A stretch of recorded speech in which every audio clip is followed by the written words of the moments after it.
Praise the lord. ದೇವರ ನಾಮಕ್ಕೆ ಸ್ತೋತ್ರವಾಗಲಿ. ಆಸರೆ ಟಿವಿಯ ಎಲ್ಲ ವೀಕ್ಷಕರಿಗೆ ಕರ್ತನಾದ ಯೇಸು ಕ್ರಿಸ್ತನ ಮಧುರ ನಾಮದಲ್ಲಿ ಪ್ರೀತಿಯ ವಂದನೆಯನ್ನು ಹಾಗೂ ಈ ಕಾರ್ಯಕ್ರಮಕ್ಕೆ ನಿಮ್ಮನ್ನು ನಾನು ಸ್ವಾಗತಿಸ್ತೇನೆ. ಕಳೆದ ಕೆಲವು ಸಂಚಿಕೆಗಳಿಂದ ನಾವು ಈ ಟಿ ವಿಯ ಮೂಲಕ ದೇವರ ಸಭೆಯ ಕುರಿತಾಗಿ, ವಿಶೇಷವಾಗಿ ಪ್ರಕಟಣೆ ಪುಸ್ತಕದಲ್ಲಿ ಇರತಕ್ಕಂಥ 7 ಸಭೆಗಳು ಎಂಬ ಪೀಠಿಕೆಯ ಕೆಳಗೆ ಈ ಸಭೆಗಳನ್ನು ನಾವು ಕೂಲಂಕಷವಾಗಿ ಅದರ ಆತ್ಮಿಕ ಅರ್ಥಗಳನ್ನು ಕಲಿಯುತ್ತಾ ಇದ್ದೇವೆ. ಕಳೆದ ಇಂದಿನ ಸಂಚಿಕೆಯಲ್ಲಿ ನಾವು ಎಫೆಸ ಸಭೆಗಿರುವ ಸಂದೇಶ, ಆ ಸಂದೇಶದ ಕೆಲವು ಸಾರಾಂಶಗಳನ್ನು ನಾವು ವಿವರವಾಗಿ ಕಲಿಯುತ್ತಾ ಇದ್ದೆವು. ನಾನು ಈಗಾಗಲೇ ಹೇಳಿದ ಪ್ರಕಾರ ಪ್ರತಿ ಸಭೆಗಳಿಗಿರುವ ಸಂದೇಶಗಳಲ್ಲಿ ಕ್ರಿಸ್ತನು ಪ್ರತ್ಯಕ್ಷಗೊಂಡಂತಹ ರೀತಿ ಇದೆ. ಸಭೆಗೆ ಅಭಿನಂದನೆಯ ಮಾತುಗಳಿದೆ, ಸಭೆಗೆ ಎಚ್ಚರಿಕೆಯ ಮಾತುಗಳಿದೆ, ಆಮೇಲೆ ಸಭೆಗೆ ಕೊಡಲ್ಪಡುವಂತಹ ಪ್ರತಿಫಲದ ಕುರಿತಾಗಿ ಹೇಳುತ್ತಿದ್ದಾರೆ. ಹೀಗೆ ಹುದುವಾಗಿ ಎಲ್ಲ ಸಭೆಗಳ ಸಂದೇಶದಲ್ಲಿ ಹುದುವಾದಂತಹ ಕೆಲವು ವಿಷಯಗಳನ್ನು ನಾವು ಕಲಿಯುವಂತೆ ಕರ್ತನು ಸಹಾಯ ಮಾಡಿದನು. ಕಳೆದ ಸಂಚಿಕೆಯಲ್ಲಿ ನಾವು ಎಫೆಸ ಸಭೆಯ ಕೃತ್ಯಗಳ ಕುರಿತಾಗಿ ಹಾಗೂ ಅವರ ಕುರಿತಾಗಿ ದೇವರು ಹೇಳಿದಂತಹ ಒಂದು ದೋಷಾರೋಪಣೆ ಕುರಿತಾಗಿಯೂ ನಾವು ಧ್ಯಾನ ಮಾಡಿದೆವು.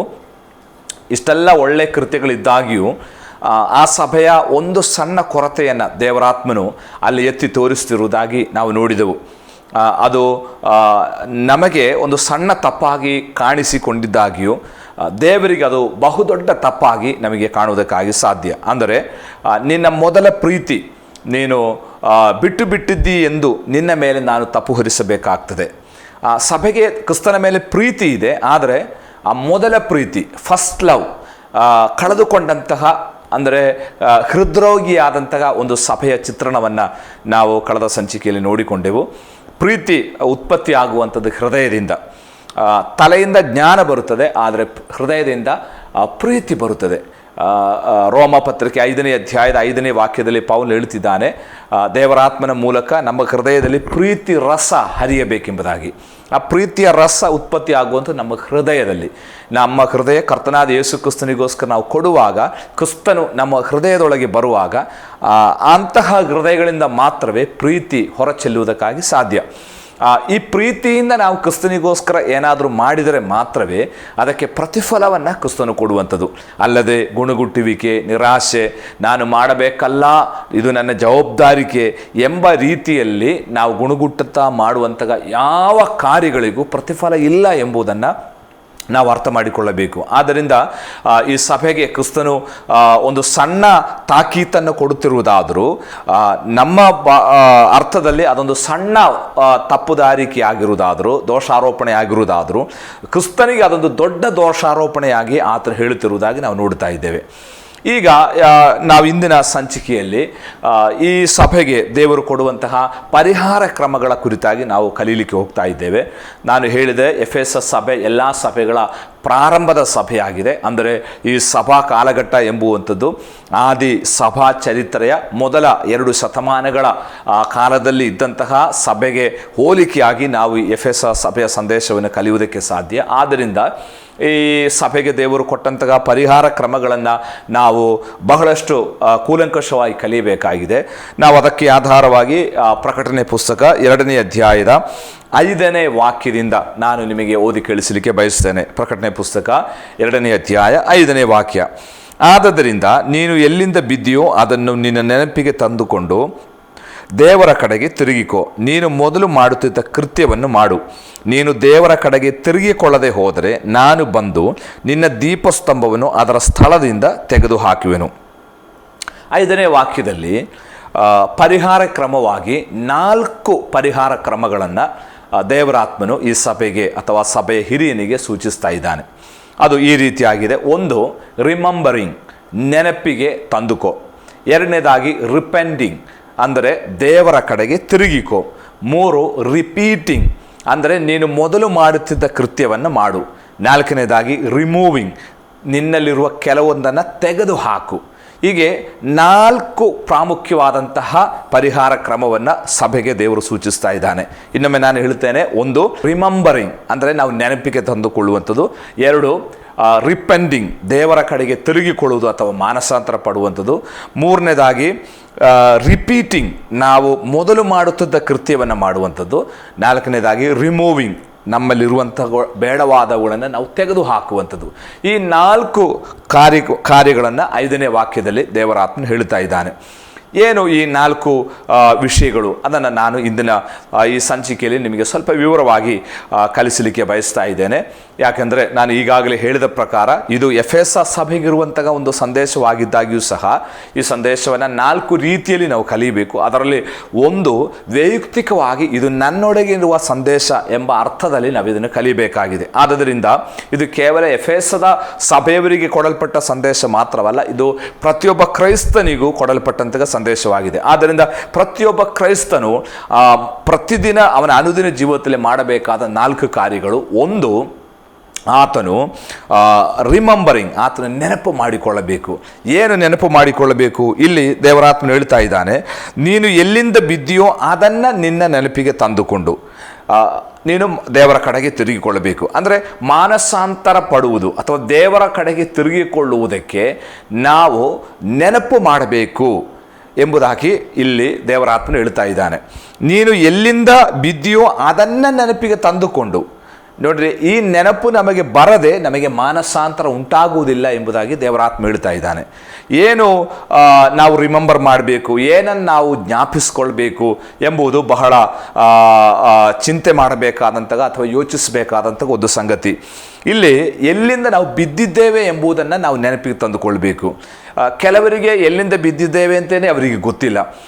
ಯಾವ ತಪ್ಪಿನ ನಿಮಿತ್ತ ನಾನು ದೇವರ ಸಾನ್ನಿಧ್ಯವನ್ನು ಕಳೆದುಕೊಂಡಿದ್ದೇನೆ ಎಂಬುದಾಗಿ ಅವರಿಗೆ ಗೊತ್ತಿಲ್ಲ. ಯಾಕಂದರೆ ಅವರು ದಿವಸ ತಪ್ಪು ಮಾಡ್ತಾ ಇರುವುದರಿಂದ ಯಾವ ತಪ್ಪಿನ ನಿಮಿತ್ತ ನಾನು ದೇವರನ್ನು ಕಳೆದುಕೊಂಡೆ, ದೇವರಿಂದ ನಾನು ಅಗಲಿ ಹೋದೆ ಎಂಬುದಾಗಿ ಅನೇಕರಿಗೆ ಇವತ್ತು ಗೊತ್ತಿಲ್ಲ. ಆದರೆ ಒಬ್ಬ ಭಕ್ತನಿಗೆ, ದೇವರೊಟ್ಟಿಗೆ ನಿರಂತರವಾಗಿ ಭಕ್ತನಾಗಿ ಜೀವಿಸುವಂತಹ ಒಬ್ಬ ಮನುಷ್ಯನಿಗೆ ಒಂದು ಸಣ್ಣ ತಪ್ಪು ಬಂದರೆ ಅದು ಅವನ ಹೃದಯವನ್ನು ಘಾಸಿಗೊಳಿಸಿ ಅವನ ಹೃದಯಕ್ಕೆ ಬಹಳ ನೋವನ್ನುಂಟು ಮಾಡಿ ಯಾವಾಗಲೂ ಆ ತಪ್ಪು ಅವನನ್ನು ಚುಚ್ಚುತ್ತಾ ಇರುತ್ತದೆ. ಹೌದು, ನೀನು ಇಂತಹ ಮಾತನ್ನಾಡಿದಾಗ, ಇಂತಹ ಕೃತ್ಯವನ್ನು ಮಾಡಿದಾಗ, ಇಂಥ ಕಡೆಗೆ ಹೋದಾಗ ಅಥವಾ ಇಂಥವರ ಕುರಿತಾಗಿ ನೀನು ಇಂಥದ್ದು ಹೇಳಿದಾಗ ಅದು ದೇವರಿಗೆ ನೋವಾಯಿತು ಎಂಬ ಚುಚ್ಚುವಿಕೆ ಇರುತ್ತದೆ. ಅದು ನಿರಂತರ ಪವಿತ್ರತೆಯನ್ನು ಆಚರಿಸುವವರಿಗೆ ಮಾತ್ರ ಉಂಟಾಗುವಂಥದ್ದು. ಆದರೆ ನಿರಂತರ ತಪ್ಪಿನಲ್ಲಿ ಮುಂದುವರಿಯುವಿಗೆ ನಾನು ಯಾವ ತಪ್ಪಿನ ನಿಮಿತ್ತ ದೇವರ ಸಾನ್ನಿಧ್ಯ ಕಳೆದುಕೊಂಡೇನು ಎಂಬುದಾಗಿ ಅರ್ಥವಾಗುವಂಥದ್ದಲ್ಲ. ಆದರೆ ನಮಗೆ ನೆನಪಿಗೆ ಬರತಕ್ಕಂತಹ ಎಲ್ಲ ಪಾಪಗಳನ್ನು ನಾವು ಅರಿಕೆ ಮಾಡಬೇಕು ಎಂಬುದಾಗಿ ದೇವರ ವಾಕ್ಯ ಹೇಳುತ್ತಾ ಇದೆ. ಹಾಗೆ ನಾವು ನಮ್ಮ ಹಳೆಯ ಕಾಲದ ಅಥವಾ ನಾವು ಕ್ರಿಸ್ತನನ್ನು ನಂಬಿದ ನಂತರ ನಮ್ಮ ಜೀವಿತದಲ್ಲಿ ಬಂದಂತಹ ಯಾವ ಕೃತ್ಯಗಳು ದೇವರಿಗೆ ಮೆಚ್ಚುಗೆ ಆಗಿರಲಿಲ್ಲವೋ, ಯಾಕಂದರೆ ದೇವರು ನಮಗೆ ಪ್ರತಿಯೊಬ್ಬರಿಗೂ ಮನಸ್ಸಾಕ್ಷಿಯನ್ನು ಕೊಟ್ಟಿದ್ದಾನೆ. ನಮ್ಮ ಮನಸ್ಸಾಕ್ಷಿಯ ಮೂಲಕ ನಮಗೆ ಅರ್ಥವಾಗ್ತದೆ ನಾನು ಯಾವ ತಪ್ಪುಗಳನ್ನು ಮಾಡಿದ್ದೇನೆ ಎಂಬುದಾಗಿ. ಅದು ನಮ್ಮ ಮನಸ್ಸಾಕ್ಷಿ ನಮಗೆ ಬೋಧಿಸ್ತಾ ಇರುತ್ತದೆ. ಮನಸ್ಸಾಕ್ಷಿ ನಮಗೆ ನೆನಪಿಗೆ ತರುವಂತಹ ಪ್ರತಿಯೊಂದು ಪಾಪಗಳನ್ನು ನಾವು ಅರಿಕೆ ಮಾಡಿ ಅದನ್ನು ಬಿಟ್ಟು ಬಿಡಬೇಕು. ಇವತ್ತು ಅನೇಕರು ಪಾಪವನ್ನು ಅರಿಕೆ ಮಾಡುತ್ತಾರೆ, ಆದರೆ ಪಾಪವನ್ನು ಬಿಟ್ಟು ಬಿಡುವುದಿಲ್ಲ. ಒಂದು ಯೋಹಾನ ಪತ್ರಿಕೆ 1ನೇ ಅಧ್ಯಾಯದಲ್ಲಿ ಯೇಸು ಕ್ರಿಸ್ತನ ರಕ್ತವು ನಿಮ್ಮ ಸಕಲ ಪಾಪವನ್ನು ನಿವಾರಣೆ ಮಾಡುತ್ತದೆ ಎಂಬುದಾಗಿ ಯೋಹಾನ ಹೇಳುವಾಗಲೂ ಆ ಪಾಪವನ್ನು ದೇವರು ಕ್ಷಮಿಸಬೇಕಾದ್ರೆ ನಾವು ಅರಿಕೆ ಮಾಡುವುದು, ಅದರೊಂದಿಗೆ ಅದನ್ನು ಬಿಟ್ಟು ಬಿಡಬೇಕು. ಮತ್ತು ನಾವು ಆ ತಪ್ಪನ್ನು ಆವರ್ತನೆ ಮಾಡಬಾರದು. ಆದ್ದರಿಂದ ನಾವು ಎಲ್ಲಿಂದ ಬಿದ್ದೆವು, ಯಾವ ಕಾರಣದಿಂದ ನಾನು ದೇವರ ಸಾನ್ನಿಧ್ಯವನ್ನು ನಷ್ಟಪಡಿಸಿದನು, ನಾನು ಯಾವ ತಪ್ಪು ಮಾಡಿದಾಗ ದೇವರು ನನ್ನ ವಿಚಾರವಾಗಿ ವೇದನೆ ಪಟ್ಟನು ಎಂಬುದನ್ನು ನಾವು ನೆನಪಿಸಬೇಕು ಎಂಬುದು ಬಹಳ ಮುಖ್ಯವಾದಂತಹ ಸಂಗತಿ.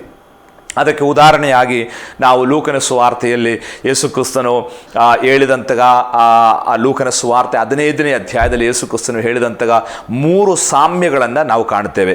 ಆ ಸಾಮ್ಯದಲ್ಲಿ ಕೊನೆಯ ಸಾಮ್ಯ, ಒಬ್ಬ ತಂದೆಗೆ 2 ಮಕ್ಕಳಿದ್ದರು. ಅದರಲ್ಲಿ ಸಣ್ಣವನು ತಂದೆಯ ಆಸ್ತಿಯನ್ನೆಲ್ಲ, ತನಗೆ ಸಿಕ್ಕತಕ್ಕಂತಹ ಆಸ್ತಿಯ ಪಾಲನ್ನು ತೆಗೆದುಕೊಂಡು ಆತನು ದೂರ ದೇಶಕ್ಕೆ ಹೋಗಿ ಸ್ನೇಹಿತರೊಡನೆ ಕೂಡಿ ತನ್ನ ತಂದೆಯ ಆಸ್ತಿಯನ್ನೆಲ್ಲ ನಷ್ಟಪಡಿಸಿ ಕೊನೆಗೆ ಬಡವನಾಗಿ ಅವನಿಗೆ ಉಣ್ಣುವುದಕ್ಕೂ ಯಾವುದಕ್ಕೂ ಆಹಾರವಿಲ್ಲದೆ ಹಂದಿ ಮೇಯಿಸುವ ಕೆಲಸವನ್ನು ಹೊತ್ತುಕೊಂಡು ಹಂದಿ ತಿನ್ನುವಂತಹ ಹಂದಿಯ ಪದಾರ್ಥವನ್ನು ತಿನ್ನುವುದಕ್ಕಾಗಿ ಅವನು ತೊಡಗಿದ್ದಂತಹ ಒಂದು ಹೀನಾಯ ಸ್ಥಿತಿಗೆ ಅವನು ಬಂದದ್ದಾಗಿ ನಾವು ಓದುತ್ತಾ ಇದ್ದೇವೆ. ಆ ಸಂದರ್ಭದಲ್ಲಿ ಅವನು ತಿರುಗಿ ತಂದೆಯ ಮನೆಗೆ ಬರುವುದಕ್ಕೆ ಒಂದು ಕಾರಣ ಅಲ್ಲಿ ವ್ಯಕ್ತವಾಗಿ ಬರೆಯಲ್ಪಟ್ಟಿದೆ. ಅಂದರೆ ಅವನು ಆ ಹದಗೆಟ್ಟ ಸ್ಥಿತಿಯಲ್ಲಿ, ಹೀನಾಯವಾದ ಸ್ಥಿತಿಯಲ್ಲಿ ಇರುವಾಗ ಅವನಿಗೆ ಒಂದು ಸಂಗತಿ ನೆನಪು ಬಂತು. ಏನು ನೆನಪು ಬಂತು? ನನ್ನ ತಂದೆಯ ಮನೆಯಲ್ಲಿ. ಆ ನೆನಪು ಅವನಿಗೆ ಉಂಟಾಯಿತು. ಅವನು ಹೇಳ್ತಾ ಇದ್ದಾನೆ, ನನ್ನ ತಂದೆಯ ಮನೆಯಲ್ಲಿ ನಾನಿದ್ದ ಕಾಲವನ್ನು ಅವನು ನೆನಪು ಮಾಡ್ತಾ ಇದ್ದಾನೆ. ಅಂದರೆ ತಂದೆಯ ಮನೆಯಲ್ಲಿ ತಾನಿದ್ದ ಕಾಲವು ಈಗಿನ ಕಾಲಕ್ಕೂ ಎಷ್ಟೋ ವ್ಯತ್ಯಾಸವನ್ನು ಆತನು ಕಾಣ್ತಾ ಇದ್ದಾನೆ. ತಂದೆಯ ಮನೆಯಲ್ಲಿದ್ದಾಗ ತಾನು ತಂದೆಯ ಮಗನಾಗಿ ಅವನು ಬಹಳ ವಿಜೃಂಭಣೆಯಿಂದ ಜೀವನ ಮಾಡುತ್ತಾ ಇದ್ದ. ಅವನಿಗೆ ಆಹಾರಕ್ಕೆ ಆಹಾರ, ಬಟ್ಟೆಗೆ ಬಟ್ಟೆ, ಅವನಿಗೆ ಎಲ್ಲ ಸೌಕರ್ಯಗಳು ತಂದೆ ಒದಗಿಸ್ತಾ ಇದ್ದನು. ಯಾವ ತೊಂದರೆಯೂ ಅವನಿಗೆ ಉಂಟಾಗ್ತಿರ್ಲಿಲ್ಲ. ಅವನು ಬಹಳ ಸುಖ ಸಮೃದ್ಧಿಯಲ್ಲಿ ಜೀವನ ಮಾಡಿದಂಥ ಒಬ್ಬ ಮಗನಾಗಿದ್ದನು. ಆದರೆ ಈಗ ತಾನು ಈ ಹೀನಾಯ ಸ್ಥಿತಿಗೆ, ಬಡತನದ ಸ್ಥಿತಿಗೆ ಇಳಿದಾಗ ಅವನಿಗೆ ಪಕ್ಕನೆ ನೆನಪು ಬಂದದ್ದು ತನ್ನ ತಂದೆಯ ಮನೆಯಾಗಿದೆ. ನಾನು ಇಲ್ಲಿ ನಿಮಗೊಂದು ಸಂದೇಶವನ್ನು ಹಸ್ತಾಂತರಿಸುವುದಕ್ಕಾಗಿ ಬಯಸ್ತಾ ಇದ್ದೇನೆ. ನಾವೆಷ್ಟೇ ತಪ್ಪು ಮಾಡಿ, ನಾವು ದೇವರಿಂದ ಎಷ್ಟೇ ಆಗಲಿ ಹೋದರೂ ನಮ್ಮಲ್ಲಿ ಒಂದು ನಂಬಿಕೆ ಇರಬೇಕು. ಏನು ನಂಬಿಕೆ? ನಾನು ಎಷ್ಟೇ ಆಗಲಿ ಹೋದರೂ ನಾನು ತಿರುಗಿ ಬಂದರೆ ದೇವರು ನನ್ನನ್ನು ಪ್ರೀತಿಸುತ್ತಾನೆ, ನನ್ನನ್ನು ಸ್ವೀಕರಿಸುತ್ತಾನೆ ಎಂಬಂತಹ ಒಂದು ನಂಬಿಕೆ ನಾವು ಕಳೆದುಕೊಳ್ಬಾರ್ದು. ಸಾಮಾನ್ಯವಾಗಿ ನಾವು ವಸ್ತುಗಳನ್ನು ಕಟ್ಟುವುದಕ್ಕಾಗಿ ರಬ್ಬರ್ ಬ್ಯಾಂಡ್ಗಳನ್ನು ಉಪಯೋಗಿಸ್ತೇವೆ. ಹೆಣ್ಣು ಮಕ್ಕಳು ತಲೆಗೆ ರಬ್ಬರ್ ಬ್ಯಾಂಡ್ ಉಪಯೋಗಿಸ್ತಾರೆ. ನೀವು ಆ ರಬ್ಬರ್ ಬ್ಯಾಂಡ್ ಎಷ್ಟೇ ಸ್ಟ್ರಕ್ಚು ಮಾಡಿದರೂ, ಎಷ್ಟೇ ಎಳೆದರೂ ಕೊನೆಗೆ ಅದು ಯಥಾಸ್ಥಿತಿಗೆ ತಿರುಗಿ ಕೂಡಿಕೊಳ್ಳುವುದಾಗಿ ನಾವು ಕಾಣ್ತಾ ಇದ್ದೇವೆ. ಆದ್ದರಿಂದ ನಾವು ದೇವರಿಂದ ಎಷ್ಟೇ ಅಗಲಿ ಹೋದರೂ, ನಾವು ಎಷ್ಟೇ ದೂರ ಹೋದರೂ ನಮ್ಮಲ್ಲಿ ಒಂದು ನಂಬಿಕೆ ಇರಬೇಕು. ನಾನು ಎಷ್ಟೇ ದೂರ ಹೋದರೂ ನಾನು ಮತ್ತೆ ತಿರುಗಿ ಬಂದರೆ ನನ್ನನ್ನು ದೇವರು ಯಥಾಸ್ಥಿತಿಯಲ್ಲಿ ಸ್ವೀಕರಿಸುತ್ತಾನೆ ಎಂಬ ಒಂದು ನಂಬಿಕೆ ನಮಗಿರಬೇಕು. ನೋಡ್ರಿ, ಪೇತ್ರನನ್ನು ಒಮ್ಮೆ ಸೈತಾನು ಗೋಧಿಯಂತೆ ಒನೆಯುವುದಕ್ಕಾಗಿ ಪ್ರಯತ್ನ ಪಟ್ಟದಾಗಿ ನಾವು ಲೂಕನ ಸುವಾರ್ತೆ 22ನೇ ಅಧ್ಯಾಯದಲ್ಲಿ ಓದುತ್ತೇವೆ. ಅಲ್ಲಿ ಸ್ವಾಮಿ ಪೇತ್ರನಿಗೆ ಹೇಳುತ್ತಾ ಇದ್ದಾನೆ, ಪೇತ್ರನೇ, ನಿನ್ನನ್ನು ಸೈತಾನು ಗೋಧಿಯಂತೆ ಒನೆಯುವುದಕ್ಕೆ, ಅಂದರೆ ಬೀಸುವುದಕ್ಕೆ ನನ್ನಲ್ಲಿ ಅನುಮತಿ ಕೇಳಿದ. ಆದರೆ ನಿನಗೆ ಹಾಗೆ ಆಗಬಾರದೆಂಬುದಾಗಿ ನಾನು ಹೇಳಲಿಲ್ಲ. ಸೈತಾನನಿಗೆ ಒನೆಯುವುದಕ್ಕೆ ಅಪ್ಪಣ ಕೊಟ್ಟಿದ್ದಾಗಿಯೂ ಒಂದು ವಿಷಯಕ್ಕಾಗಿ ಯೇಸು ಕ್ರಿಸ್ತನು ಪೇತ್ರನಿಗಾಗಿ ಪ್ರಾರ್ಥನೆ ಮಾಡ್ತಾ ಇದ್ದಾನೆ. ಯಾವ ವಿಚಾರಕ್ಕಾಗಿ? ನಿನ್ನ ನಂಬಿಕೆ ಹೋಗದೇ ಇರುವುದಕ್ಕಾಗಿ ನಾನು ನಿನಗೋಸ್ಕರ ಪ್ರಾರ್ಥನೆ ಮಾಡುತ್ತೇನೆ ಎಂಬುದಾಗಿ. ಅಂದರೆ ಸೈತಾನು ಮೊರದಲ್ಲಿ ಗೋಧಿಯ ಹಾಗೆ ಒನೆಯುವ ಹಾಗೆ ಪೇತ್ರನನ್ನು ಒನೆಯುವುದಕ್ಕೆ ಅನುಮತಿ ಕೇಳಿದ. ದೇವರ ಅನುಮತಿ ಇಲ್ಲದೆ ಸೈತಾನಿಗೆ ಏನು ಮಾಡೋಕ್ಕಾಗಲ್ಲ. ಆದರೆ ದೇವರ ಅನುಮತಿ ಕೊಡ್ತಾ ಇದ್ದಾನೆ. ಒಂದು ವೇಳೆ ಪೇತ್ರ ನನ್ನ ಮಗ, ಅವನನ್ನು ಒನೆಯಲಿಕ್ಕೆ ನಾನು ಬಿಡುವುದಿಲ್ಲ ಎಂಬುದಾಗಿ ಸ್ವಾಮಿ ಹೇಳಲಿಲ್ಲ, ಅನುಮತಿ ಕೊಡ್ತಾ ಇದ್ದಾನೆ. ಆದರೆ ಒಂದು ವಿಷಯಕ್ಕಾಗಿ ಪೇತ್ರನಲ್ಲಿ ಒಂದು ಸಂಗತಿ ಸ್ಥಿರವಾಗಿರಬೇಕೆಂಬುದಾಗಿ ಸ್ವಾಮಿ ಪ್ರಾರ್ಥನೆ ಮಾಡುತ್ತಾ ಇದ್ದಾನೆ. ಏನು? ಸೈತಾನ್ನಿಂದ ಅವನಿಗೆ ಶೋಧನೆ ಉಂಟಾಗಬಾರದೆಂಬುದಾಗಿ ಅಲ್ಲ, ಶೋಧನೆ ಆಗುವಾಗ ಅವನ ನಂಬಿಕೆ ಕಳೆದು ಹೋಗಬಾರದೆಂಬುದಾಗಿ ಸ್ವಾಮಿ ಪ್ರಾರ್ಥನೆ ಮಾಡುತ್ತಾ ಇದ್ದಾನೆ. ಇಲ್ಲಿ ಬಹಳ ಪ್ರಧಾನವಾದಂಥ ಒಂದು ಸಂಗತಿ ನಾನು ನಿಮಗೆ ಹೇಳುತ್ತೇನೆ. ನಾವು ಎಷ್ಟೇ ಪಾಪ ಮಾಡಿ ದೇವರಿಂದ ಅಗಲಿ ಹೋದ್ರೂ ನಮ್ಮಲ್ಲಿ ಆ ಅಡಿತಟ್ಟಿನಲ್ಲಿ, ಹೃದಯದ ಅಂತರಾಳದಲ್ಲಿ ಒಂದು ನಂಬಿಕೆ ಇರಬೇಕು. ಏನು? ನಾನು ಯಾವ ಸ್ಥಿತಿಯಲ್ಲಿ ತಿರುಗಿ ಬಂದ್ರೂ ನನ್ನ ದೇವರು ನನ್ನನ್ನು ಸ್ವೀಕರಿಸುತ್ತಾನೆ ಎಂಬ ಒಂದು ನಂಬಿಕೆ ನಮಗಿರಬೇಕು. ಆ ನಂಬಿಕೆ ಇದ್ದರೆ ನಮಗೆ ತಿರುಗಿ ಬರುವುದಕ್ಕಾಗಿ ಸಾಧ್ಯ. ಆದ್ದರಿಂದಲೇ ಪೇತ್ರನಿಗೋಸ್ಕರ ದೇವರು ಪ್ರಾರ್ಥನೆ ಮಾಡುವಂಥದ್ದು, ನಿನ್ನ ನಂಬಿಕೆ ಕಳೆದು ಹೋಗದಂತೆ ನಾನು ನಿನಗೋಸ್ಕರ ಪ್ರಾರ್ಥನೆ ಮಾಡುತ್ತೇನೆ. ನೀನು ಎಷ್ಟೇ ಶೋಧನೆಯಲ್ಲಿ ಬಿದ್ದು ಹಾಳಾಗಿ ಹೋದ್ರೂ ನಿನ್ನೊಳಗೆ ಒಂದು ನಂಬಿಕೆ. ಯಾವ ನಂಬಿಕೆ? ನಾನು ಯಾವ ಸ್ಥಿತಿಯಲ್ಲಿ ಇದ್ರೂ ನಾನು ತಿರುಗಿ ಕ್ರಿಸ್ತನ ಬಳಿಗೆ ಬಂದರೆ ಕ್ರಿಸ್ತನು ನನ್ನನ್ನು ಆ ಹಳೆಯ ಸ್ಥಿತಿಯಲ್ಲಿ ನನ್ನನ್ನು ಆ ಮಗನಾಗಿ ಸ್ವೀಕಾರ ಮಾಡುತ್ತಾನೆ ಎಂಬ ನಂಬಿಕೆ. ಅದೇ ಈ ಕಟ್ಟುಹೋದ ಮಗನ ಕಥೆಯಲ್ಲೂ ನಾವು ಕಲಿಯುವಂಥದ್ದು. ಅವನು ಎಷ್ಟೇ ಹದಗೆಟ್ಟ ಅನುಭವದಲ್ಲಿ ಇದ್ದಾಗಿಯೂ ತಾನು ತಂದೆಯ ಮನೆಗೆ ತಿರುಗಿ ಬಂದಾಗ ಆ ತಂದೆ ತನ್ನನ್ನು ಅಪ್ಪಿ ಹಿಡಿದು ಪ್ರೀತಿಸಿ ಮುದ್ದಾಡಿ ಅವನಿಗೆ ಉಂಗುರ ತೊಡಿಸಿ ಅವನಿಗೆ ಬಟ್ಟೆಯನ್ನು ಹಾಕಿಸಿ ಅವನ ಸಲುವಾಗಿ ಅದೇ ಕರುವನ್ನು ಕೊಂದು ಅಡಿಗೆ ಮಾಡಿ ತನ್ನ ಮಗನ ಹಿಂತಿರುವಿಕೆಗಾಗಿ ತಂದೆಯಲ್ಲಿ ಸಂತೋಷ ಪಡುತ್ತಿರುವುದಾಗಿ ನಾವು ನೋಡುತ್ತಾ ಇದ್ದೇವೆ. ಇಲ್ಲಿಂದ ನಾವು ಕಲಿಯತಕ್ಕಂಥ ಒಂದು ಆತ್ಮಿಕ ಪಾಠವಿದೆ. ನಾವು ತಪ್ಪು ಮಾಡಿದವರನ್ನ ಕ್ಷಮಿಸುವುದಕ್ಕೆ ನಮಗೆ ಬಹಳ ಕಷ್ಟ. ನಾವು ಯಾರಾದರೂ ನಮ್ಮ ಆಸ್ತಿ ಪಾಸ್ತಿ ನಷ್ಟಪಡಿಸಿದ್ರೆ ಅವರನ್ನ ವೈರಿಗಳಾಗಿ ಕಾಣುತ್ತೇವೆ. ಆದರೆ ದೇವರು ಹಾಗೆ ಅಲ್ಲ. ದೇವರು ಎಷ್ಟೇ ದೂರ ಹೋದವನನ್ನು ತಿರುಗಿ ಬರುವಾಗ ಪ್ರೀತಿಸುವ ದೇವರಾಗಿದ್ದಾನೆ ಎಂಬ ಸತ್ಯವನ್ನು ನಾವು ಅರ್ಥ ಮಾಡಿಕೊಳ್ಳಲಿಕ್ಕೆ ಸಾಧ್ಯ. ಆದ್ದರಿಂದ ಪ್ರೇಕ್ಷಕರಲ್ಲಿ ನಾನು ಹೇಳುವಂಥ ಹೇಳುವಂಥದ್ದು, ನೀವೆಷ್ಟೇ ದೇವರಿಂದ ಅಗಲಿ ಹೋದವರಾದರೂ, ಎಷ್ಟೇ ತಪ್ಪು ಮಾಡಿ ನೀವು ದೇವರ ಸಾನ್ನಿಧ್ಯವನ್ನು ಕಳೆದುಕೊಂಡರಾದರೂ, ನೀವಿರುವ ಸ್ಥಳದಲ್ಲಿ ನಿಮ್ಮ ತಂದೆಯ ಮನೆಯನ್ನು, ನಿಮಗೋಸ್ಕರ ದೇವರು ಮಾಡಿದ್ದನ್ನು, ಇಂದಿನ ಕಾಲದಲ್ಲಿ ನಿಮಗಿದ್ದ ಆತ್ಮಿಕ ಜೀವಿತವನ್ನು ನೀವು ನೆನೆಸಿ, ಓ ದೇವರೇ, ನಾನು ಆತ್ಮಿಕ ಅನುಭವಕ್ಕೆ, ಆ ಪ್ರಾರ್ಥನಾ ಜೀವಿತಕ್ಕೆ, ಆ ಕೃಪಾವರಗಳ ಜೀವಿತಕ್ಕೆ, ಆ ಒಂದು ಒಂದು ಒಂದು ಕ್ರಿಸ್ತನ ಸ್ವಭಾವ ಇರತಕ್ಕಂಥ ಜೀವಿತಕ್ಕೆ ನಾನು ತಿರುಗಿ ಬರಬೇಕೆಂಬುದಾಗಿ ನೀವು ನೆನೆಸಿ ಅದಕ್ಕೋಸ್ಕರ ಪ್ರಯತ್ನ ಪಟ್ಟರೆ ಖಂಡಿತವಾಗಿಯೂ ಆ ತಂದೆ ನಿಮ್ಮನ್ನು ಸ್ವೀಕಾರ ಮಾಡುತ್ತಾನೆ. ಕೆಟ್ಟು ಹೋದ ಮಗನ ಉದಾಹರಣೆಯಲ್ಲಿ, ಬಾಕಿ ಎರಡು ಹಿಂದಿನ ಉದಾಹರಣೆಗಳಲ್ಲಿ ನಷ್ಟಪಡಿಸಿದ ಕುರುಬನು ಹುಡುಕುತ್ತಾ ಹೋಗ್ತಾ ಇದ್ದಾನೆ. ಪಾವಲಿ ನಷ್ಟವಾದಂಥ ಹೆಂಗಸು ಪಾವಲಿ ಸಿಗುವ ತನಕ ಹುಡುಕ್ತಾ ಇದ್ದಾಳೆ. ಆದರೆ ಈ ಕೆಟ್ಟು ಹೋದ ಮಗನ ಕಥೆಯಲ್ಲಿ ತಂದೆ ಆ ಮಗನಿಗೋಸ್ಕರ ಹುಡುಕಾಟ ನಡೆಸ್ತಾ ಇಲ್ಲ. ಆತನು ಮಗನ ಬರುವಿಕೆಗಾಗಿ ಕಾಯುತ್ತಿರುವುದಾಗಿ ನಾವು ನೋಡ್ತಾ ಇದ್ದೇವೆ. ತಂದೆಗೆ ಬೇಕಾದರೆ ಮಗನನ್ನು ಹುಡುಕಾಡಬಹುದಿತ್ತು, ಆದರೆ ಅವನು ಹುಡುಕಾಡಲಿಲ್ಲ. ಯಾಕೆ? ನಮಗೆ ದೇವರು ಫ್ರೀ ವಿಲ್ ಕೊಟ್ಟಿದ್ದಾನೆ, ಸ್ವಾತಂತ್ರ್ಯವನ್ನು ಕೊಟ್ಟಿದ್ದಾನೆ. ನಮ್ಮ ಸ್ವಾತಂತ್ರ್ಯವನ್ನು ದೇವರು ಯಾವತ್ತೂ ಕಬಳಿಸಿ ನಮ್ಮಿಂದ ಏನನ್ನು ತೆಗೆದುಕೊಳ್ಳುವ ಆತನಲ್ಲ. ನಾವು ಸ್ವತಃ ದೇವರನ್ನು ನೆನಪು ಮಾಡಿಕೊಂಡು ನಾವು ತಿರುಗಿ ಬರುವುದಾದರೆ ದೇವರು ಖಂಡಿತವಾಗಿಯೂ ನಮ್ಮನ್ನು ಸ್ವೀಕರಿಸುತ್ತಾನೆ ಎಂಬ ಸತ್ಯವನ್ನು ನಾವು ಈ ಭಾಗದಿಂದ ಕಲಿಯುವುದಕ್ಕಾಗಿ ಸಾಧ್ಯ. ಆದ್ದರಿಂದ ನಾವು ನೆನಪಿಸಬೇಕು. ಏನು ನೆನಪಿಸಬೇಕು? ನಮ್ಮ ತಂದೆಯ ಮನೆಯನ್ನು ನಾವು ನೆನಪಿಸಬೇಕು. ನಮಗೆ ದೇವರು ಕೊಟ್ಟಂತಹ ಆ ಮಗನೆಂಬ ಪದವಿಯನ್ನು ನಾವು ನೆನಪಿಸಬೇಕು. ನಾನು ಎಲ್ಲಿದ್ದೆ, ದೇವರು ನನ್ನನ್ನು ಏನು ಮಾಡಿದನು ಎಂಬುದನ್ನು ನಾವು ನೆನಪು ಮಾಡಿಕೊಳ್ಳಬೇಕು. ಈ ನೆನಪು ನಮ್ಮನ್ನು ಮಾನಸಾಂತರಕ್ಕೆ, ದೇವರ ಕಡೆಗೆ ತರುವಂಥದ್ದಾಗಿದೆ ಎಂಬುದಾಗಿ ನಾವು ಕಲೀಲಿಕ್ಕೆ ಸಾಧ್ಯ. ಆದ್ದರಿಂದ ಎಫೆಸದ ಸಭೆಗೆ, ಆ ಸಭೆಯ ದೂತನಿಗೆ ದೇವರು ಹೇಳುವಂಥದ್ದು, ನೀನು ಎಲ್ಲಿಂದ ಬಿದ್ದಿ ಎಂಬುದನ್ನು ನೀನು ನೆನಪಿಗೆ ತಂದುಕೋ. ನಾವೆಲ್ಲಿ ಬಿದ್ದಿದ್ದೇವೆ ಎಂಬುದಾಗಿ ನನಗೆ ಗೊತ್ತು. ನನ್ನ ಪಾಪ ಎಲ್ಲಿ ಎಂಬುದಾಗಿ, ನನ್ನ ಕೊರತೆ ಎಲ್ಲಿ, ನನ್ನ ಬಲಹೀನತೆ ಎಲ್ಲಿ ಎಂಬುದಾಗಿ ನನಗೆ ಮಾತ್ರವೇ ಗೊತ್ತು. ಅದು ಈ ಲೋಕದಲ್ಲಿ ದೇವರು ಬಿಟ್ಟು ಬೇರೆ ಯಾರಿಗೂ ಅರ್ಥವಾಗುವಂಥದ್ದಲ್ಲ. ನಾವು ಯಾವ ತಪ್ಪು ಮಾಡಿದಾಗ ದೇವರು ನನ್ನಿಂದ ದುಃಖಿಸಿಕೊಂಡನು, ಯಾವ ತಪ್ಪು ಮಾಡಿದಾಗ ನನ್ನೊಳಗಿದ್ದ ಪವಿತ್ರಾತ್ಮನನ್ನು ದೇವರು ತೆಗೆದು ಬಿಟ್ಟನು ಎಂಬುದನ್ನು ನಾವು ಅರ್ಥ ಮಾಡಿಕೊಳ್ಳಬೇಕು. ದಾವೀದನು ತಪ್ಪು ಮಾಡಿ ಬಚ್ಚಿಟ್ಟಾಗ ನಾತಾನ್ ಎಂಬಂತಹ ಪ್ರವಾದಿ ಬಂದು ಅವನಿಗೆ ಎಚ್ಚರಿಸಿದಾಗ ದಾವೀದನು ಪ್ರಾರ್ಥನೆ ಮಾಡುವುದನ್ನು 51ನೇ ಕೀರ್ತನೆಯಲ್ಲಿ ನಾವು ಬಹಳ ವೇದನೆಯಿಂದ ದಾವೀದನ ಪ್ರಾರ್ಥನೆಯನ್ನು ನಾವು ಓದುತ್ತೇವೆ. ಓ, ನಿನ್ನ ಆತ್ಮನ ನನ್ನಿಂದ ತೆಗೆಯಬೇಡ, ಆ ರಕ್ಷಣೆಯ ಆನಂದವನ್ನು ನನಗೆ ತಿರುಗಿ ಕೊಡು ಎಂಬುದಾಗಿ ದಾವೀದನು ಪ್ರಾರ್ಥನೆ ಮಾಡುತ್ತಾ ಇದ್ದಾನೆ. ಅವನಿಗೆ ಗೊತ್ತು, ನಾನು ಯಾವ ತಪ್ಪು ಮಾಡಿದಾಗ ರಕ್ಷಣೆಯ ಆನಂದ ನನ್ನಿಂದ ಹೋಯಿತು, ಯಾವ ತಪ್ಪು ಮಾಡಿದಾಗ ಆ ಪವಿತ್ರಾತ್ಮ ನನ್ನಿಂದ ಹೋಯಿತು ಎಂಬುದಾಗಿ ದಾವೀದನಿಗೆ ಗೊತ್ತಾಯಿತು. ಅವನು ಆ ಸ್ಥಳಕ್ಕೆ ತಿರುಗಿ ಹೋಗಿ ಆ ತಪ್ಪನ್ನು ಅರಿಕೆ ಮಾಡಿ ದೇವರ ಸನ್ನಿಧಾನದಲ್ಲಿ ಕ್ಷಮಾಪಣೆಯನ್ನು ಕೇಳಿ ಅವನು ಪ್ರಾರ್ಥನೆಯಲ್ಲಿ ತನ್ನ ನಷ್ಟಪಡಿಸಿಕೊಂಡಂತಹ ಪದವಿಯನ್ನು ತಿರುಗಿ ಪಡೆದುಕೊಂಡಾಗ ದೇವರ ಆತನ ಕುರಿತಾಗಿ ಹೇಳುತ್ತಾ ಇದ್ದಾನೆ, ನನ್ನ ಹೃದಯ ಪ್ರಕಾರ ಇರುವ ದಾವೀದನು ಎಂಬುದಾಗಿ. ಆದ್ದರಿಂದ ನನ್ನನ್ನು ಕೇಳುವಂತಹ ಪ್ರಿಯ ಪ್ರೇಕ್ಷಕರೇ, ನಾವು ನೆನಪಿಸಬೇಕು, ಏನು ನಾವು ಎಲ್ಲಿದ್ದೆವು, ಈಗ ದೇವರು ನಮ್ಮನ್ನು ಏನು ಮಾಡಿದ್ದಾನೆ. ಆದ್ದರಿಂದ ನಾವು ಯಾವುದಾದರೂ ಕಾರ್ಯಗಳ ಮೂಲಕ, ಕೃತ್ಯಗಳ ಮೂಲಕ ದೇವರ ಸಾನ್ನಿಧ್ಯವನ್ನು ನಷ್ಟಪಡಿಸಿಕೊಂಡಿರುವುದಾದರೆ ಅಲ್ಲಿಗೆ ನಾವು ತಿರುಗಿ ಹೋಗಿ ನಾವು ನೆನಪು ಮಾಡಿ ಆ ಪಾಪವನ್ನು ಅರಿಕೆ ಮಾಡಿ ನಮ್ಮ ಪ್ರಯಾಣವನ್ನು ನಾವು ಮುಂದುವರಿಸಬೇಕಾಗಿ ದೇವರ ವಾಕ್ಯದಲ್ಲಿ ಓದುತ್ತಾ ಇದ್ದೇವೆ. ಅನೇಕರು ತಪ್ಪು ಮಾಡುತ್ತಾ ಒಂದರ ಮೇಲೆ ಇನ್ನೊಂದು ತಪ್ಪನ್ನು ಮಾಡುತ್ತಾ ಅವರು ಪ್ರಯಾಣ ಮಾಡುತ್ತಾ ಇದ್ದಾರೆ. ಎಲ್ಲೋ ಯೇಸು ಸ್ವಾಮಿ ಕಳೆದು ಹೋಗಿದ್ದಾರೆ, ಆದರೆ ಈಗಲೂ ನಮ್ಮ ಧೋರಣೆ ಸ್ವಾಮಿ ನಮ್ಮ ಸಂಗಡ ಇದ್ದಾರೆ ಎಂಬುದಾಗಿ. ಒಮ್ಮೆ ಯೇಸು ಕ್ರಿಸ್ತನು ಹಾಗೂ ಅವರ ತಂದೆ ತಾಯಿಯಂದರು ಯೆರೂಸಲೇಮಿನ ಜಾತ್ರೆಗೆ, ಹಬ್ಬಕ್ಕೆ ಹೋದದ್ದಾಗಿ ಲೂಕನ ಸುವಾರ್ತೆ 2ನೇ ಅಧ್ಯಾಯದಲ್ಲಿ ನಾವು ಓದುತ್ತೇವೆ. ಆದರೆ 3 ದಿವಸದ ಪ್ರಯಾಣದ ಬಳಿಕ ತಂದೆ ತಾಯಂದಿರಿಗೆ ಗೊತ್ತಾಯಿತು, ಯೇಸು ಬಾಲಕನು ನಮ್ಮಲ್ಲಿ ಇಲ್ಲ, ಅವನು ತಪ್ಪಿಸಿಕೊಂಡಿದ್ದಾನೆ ಎಂಬುದಾಗಿ. ಕೊನೆಗೆ ಅವರು ತಿರುಗಿ ಯೆರೂಸಲೇಮಿನ ತನಕ ಹುಡುಕಿಕೊಂಡು ಹೋದರು.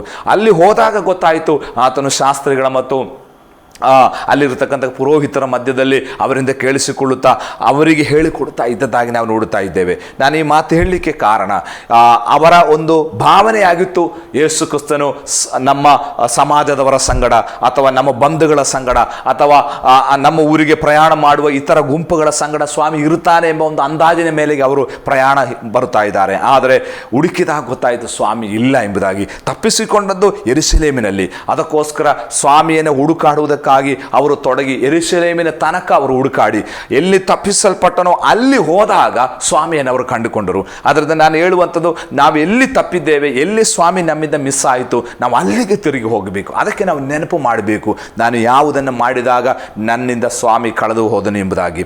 ಆದ್ದರಿಂದ ಬಹಳ ಮುಖ್ಯವಾದಂಥ ಒಂದು ಸಂದೇಶವನ್ನು ಎಫೆಸ ಸಭೆಗೆ ದೇವದೂತನು ಹೇಳುತ್ತಾ ಇದ್ದಾನೆ.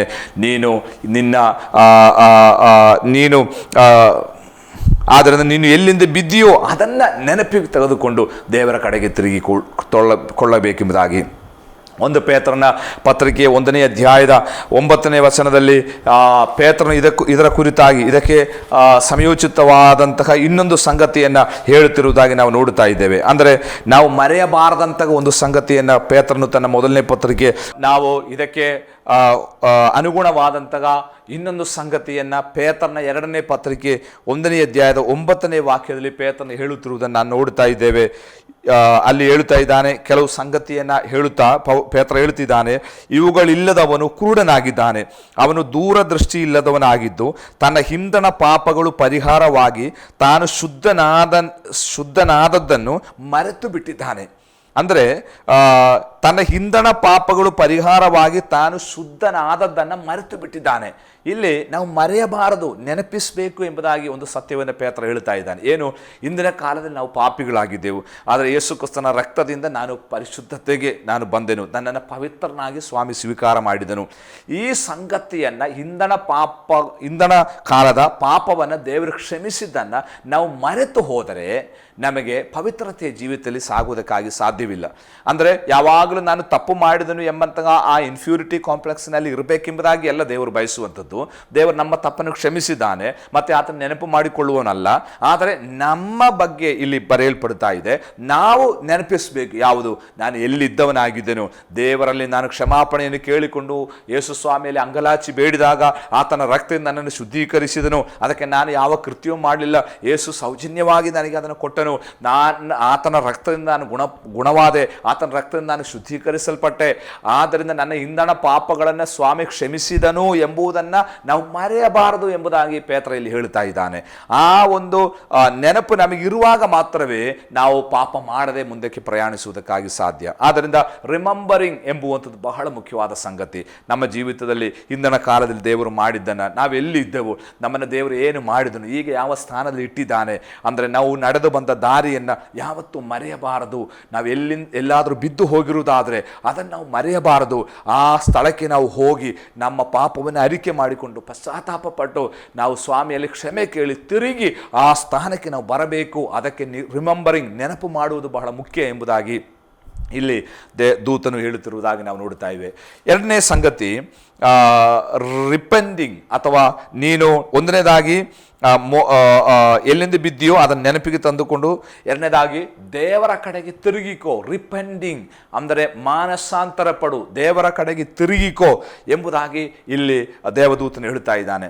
ವಿಶೇಷವಾಗಿ ಈ 7 ಸಭೆಗಳಿಗಿರುವ ಸಂದೇಶಗಳಲ್ಲಿ 5 ಸಂದೇಶಗಳಲ್ಲಿ ದೇವರು ಹೇಳುವಂತಹ ಮಾತಾಗಿದೆ, ದೇವದೂತನು ಹೇಳುವಂತಹ ಮಾತಾಗಿದೆ, ನೀನು ರಿಪೆಂಡಿಂಗ್ ಮಾಡಬೇಕು, ಅಥವಾ ನೀನು ದೇವರ ಕಡೆಗೆ ತಿರುಗಿಕೊಳ್ಳಬೇಕು, ಅಥವಾ ಪಶ್ಚಾತ್ತಾಪ ಪಡಬೇಕೆಂಬುದಾಗಿ. ಇದು ಬಹಳ ಮುಖ್ಯವಾದಂತಹ ಒಂದು ಸಂದೇಶ. ಒಂದು ಕಾಲಘಟ್ಟದಲ್ಲಿ ಕ್ರೈಸ್ತರು ಇತರರಿಗೆ ಮಾನಸಾಂತರ ಪಡಬೇಕೆಂಬುದಾಗಿ ಬೋಧನೆ ಮಾಡುತ್ತಾ ಇದ್ರು. ಆದರೆ ಈ ಸಂದೇಶಗಳು ಅಂದಿನ ಕ್ರೈಸ್ತ ಸಭೆಗಳಿಗಿರತಕ್ಕಂಥ 7 ಸಂದೇಶಗಳಾಗಿದೆ. ಆ 7 ಸಭೆಗಳಿಗಿರುವ ಸಂದೇಶಗಳಲ್ಲಿ 5 ಸಭೆಗಳಿಗೆ, ಅಂದರೆ ಸ್ಮುರ್ನ ಮತ್ತು ಫಿಲಡೆಲ್ಫಿಯಾ ಸಭೆ ಹೊರತುಪಡಿಸಿ ಬಾಕಿ 5 ಸಭೆಗಳಿಗೆ ದೇವರು ಆವರ್ತನೆಯಾಗಿ ಹೇಳಿದಂತಹ ಒಂದು ಪದವಾಗಿದೆ, ದೇವರ ಕಡೆಗೆ ನೀನು ತಿರುಗಿಕೋ, ಅಥವಾ ನೀನು ಹಿಂತಿರುಗಿ ಬಾ, ಎಬೌಟ್ ಟರ್ನ್, ಅಥವಾ ಮಾನಸಾಂತರ ಪಡು. ಇದು ಬಹಳ ಮುಖ್ಯವಾದಂತಹ ಒಂದು ಸಂದೇಶ. ಇದು ಅನ್ಯರಿಗಲ್ಲ, ಇದು ಸಭೆಯಲ್ಲಿರುವ ತನ್ನ ಮಕ್ಕಳಿಗೆ ದೇವರು ಹೇಳುತ್ತಾ ಇದ್ದಾನೆ. ಯಾಕಂದರೆ ಮಾನಸಾಂತರ ಎಂಬ ಸಂದೇಶ ಬಹಳ ಮುಖ್ಯವಾಗಿದೆ. ಯೇಸು ಕ್ರಿಸ್ತನಿಗೋಸ್ಕರ ದಾರಿಯನ್ನು ಸಿದ್ಧ ಮಾಡಲಿಕ್ಕೆ ಬಂದ ಸ್ನಾನಿಕನಾದ ಯೋಹಾನ ಮೊದಲು ಈ ಸಂದೇಶವನ್ನು ಸಾರುವುದಕ್ಕೆ ಆರಂಭಿಸಿದ. ದೇವರ ರಾಜ್ಯ ಸಮೀಪವಾಯಿತು, ಆದ್ದರಿಂದ ನೀವು ಮಾನಸಾಂತರ ಪಡೆಯಿರಿ, ಈ ರಾಜ್ಯಕ್ಕೆ ಸೇರಿರಿ ಎಂಬುದಾಗಿ ಯೋಹಾನ ಸಾರಿ ಹೇಳಿದ. ಆಮೇಲೆ ಯೇಸು ಕ್ರಿಸ್ತನು ಅದನ್ನು ಮುಂದುವರಿಸ್ತಾ ಇದ್ದಾನೆ. ಯೇಸು ಕ್ರಿಸ್ತನ ಬೋಧನೆಯು ಆರಂಭವಾದದ್ದು ಮಾನಸಾಂತರ ಪಡೆಯಿರಿ, ದೇವರ ರಾಜ್ಯ ಸಮೀಪಿಸ್ತಾ ಇದೆ, ಆದ್ದರಿಂದ ನೀವು ಮಾನಸಾಂತರ ಪಟ್ಟು ನಿಮ್ಮ ತಪ್ಪುಗಳನ್ನು ಅರಿಕೆ ಮಾಡಿಕೊಂಡು ದೇವರ ಕಡೆಗೆ ತಿರುಗಿಕೊಳ್ಳಿ ಎಂಬುದಾಗಿ ಯೇಸು ಕ್ರಿಸ್ತನು ಸಾರಿ ಹೇಳಿದನು. ಅಪೊಸ್ತಲರು ಇದೇ ಸಂದೇಶವನ್ನು ಮುಂದುವರಿಸ್ತಾ ಇದ್ದಾರೆ. ನಾನು ಎಲ್ಲ ಅಪೊಸ್ತಲರ ಆ ಸಂದೇಶವನ್ನು ಹೇಳುವುದಕ್ಕಾಗಿ ಹೋಗುತ್ತಾ ಇಲ್ಲ, ಆದರೆ ಅಪೊಸ್ತಲರಲ್ಲಿ ಬಹಳ ಪ್ರಧಾನನಾದಂತಹ ಯೋಹಾನನು ತನ್ನ ಸಂದೇಶ ಹೇಗಿತ್ತು ಎಂಬುದಾಗಿ ತಾನು ಒಮ್ಮೆ ಹೇಳುವಾಗ, ಅಪೊಸ್ತಲ ಕೃತ್ಯಗಳ ಪುಸ್ತಕ 20ನೇ ಅಧ್ಯಾಯದ 20 10ನೇ ಅಧ್ಯಾಯದ 21ನೇ ವಾಕ್ಯದಲ್ಲಿ ಪೌಲನು ಹೇಳುತ್ತಿದ್ದಾನೆ, ನಾನು ಯೆಹೂದ್ಯರಿಗೂ ಗ್ರೀಕರಿಗೂ ದೇವರ ಕಡೆಗೆ ತಿರುಗಬೇಕೆಂತಲೂ ನಮ್ಮ ಕರ್ತನಾದ ಯೇಸುವಿನ ಮೇಲೆ ನಂಬಿಕೆ ಇಡಬೇಕೆಂತಲೂ ಖಂಡಿತವಾಗಿಯೂ ಬೋಧಿಸುವನಾಗಿದ್ದನು. ಅಂದರೆ ಅಪೊಸ್ತಲನಾದ ಪೌಲನ ಖಂಡಿತವಾದ ಬೋಧನೆ ಅಥವಾ ಏನು ಶಕ್ತವಾದಂತಹ ಬೋಧನೆಯಾಗಿತ್ತು. ನೀವು ದೇವರ ಕಡೆಗೆ ತಿರುಗಿಕೊಳ್ಳಬೇಕೆಂತಲೂ ಕರ್ತನಾದ ಯೇಸು ಕ್ರಿಸ್ತನ ಮೇಲೆ ನಂಬಿಕೆ ಇಡಬೇಕೆಂತಲೂ.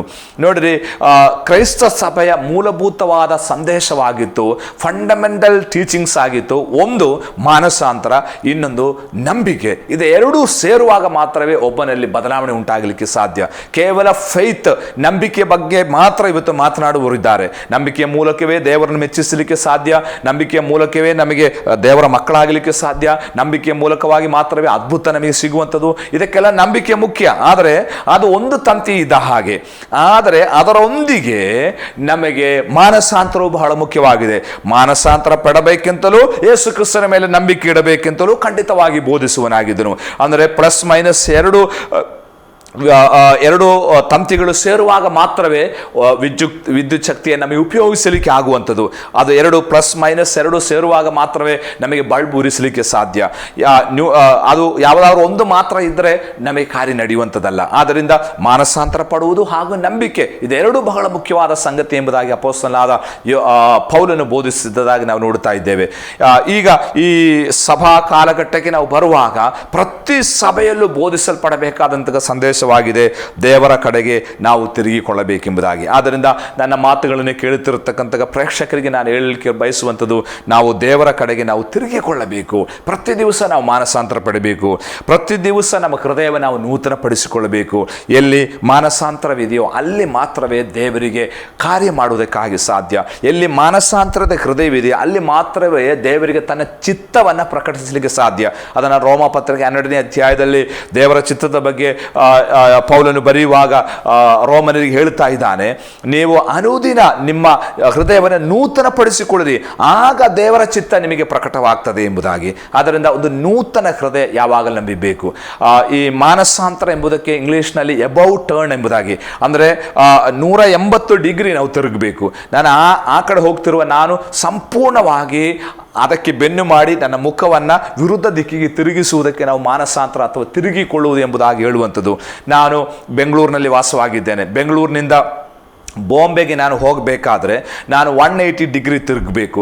ಅಂದರೆ ಬೆಂಗಳೂರನ್ನ ಹಿಂದೆ ಹಾಕಿ ಬಾಂಬೆಯನ್ನು ಅಥವಾ ಮುಂಬೈಯನ್ನು ಮುಂದಕ್ಕೆ ಹಾಕಬೇಕು. ಆವಾಗ ಮಾತ್ರವೇ ಸಂಪೂರ್ಣ ನಾನು ತಿರುಗಿದರೆ ಮಾತ್ರ ನನಗೆ ಮುಂಬೈ ಸೇರಲಿಕ್ಕೆ ಸಾಧ್ಯ. ನಾನು 135 ಡಿಗ್ರಿ ತಿರುಗಿದರೆ ನಾನು ಬೆಂಗಳೂರಿನಿಂದ 135 ಡಿಗ್ರಿ ಮಾತ್ರ 180 ತಿರುಗದೆ 135 ಮಾತ್ರ ತಿರುಗಿ ನಾವು ಮುಂದಕ್ಕೆ ಹೋದರೆ ನಾನು ಗೋವಾಕ್ಕೆ ಹೋಗಿ ತಲುಪಲಿಕ್ಕೆ ಸಾಧ್ಯ, ನನಗೆ ಮುಂಬೈಗೆ ಹೋಗಲಿಕ್ಕೆ ಆಗುವುದಿಲ್ಲ. ಇವತ್ತು ಅನೇಕರು ತಿರುಗಿದ್ದಾರೆ, ಆದರೆ 180 ತಿರುಗಿಲ್ಲ. ಅವರು 120 ತಿರುಗಿದ್ದಾರೆ, 135 ತಿರುಗಿದ್ದಾರೆ, 170 ತಿರುಗಿದವರಿದ್ದಾರೆ. ಆದರೆ ನಾವು ಪರಲೋಕ ರಾಜ್ಯಕ್ಕೆ ಹೋಗುವುದಿಲ್ಲ. ಪರಲೋಕ ರಾಜ್ಯಕ್ಕೆ ಹೋಗಬೇಕಾದ್ರೆ ಅಬೌಟ್ ಟರ್ನ್, ಅಂದರೆ ಸಂಪೂರ್ಣ ನಾವು ತಿರುಗಬೇಕು.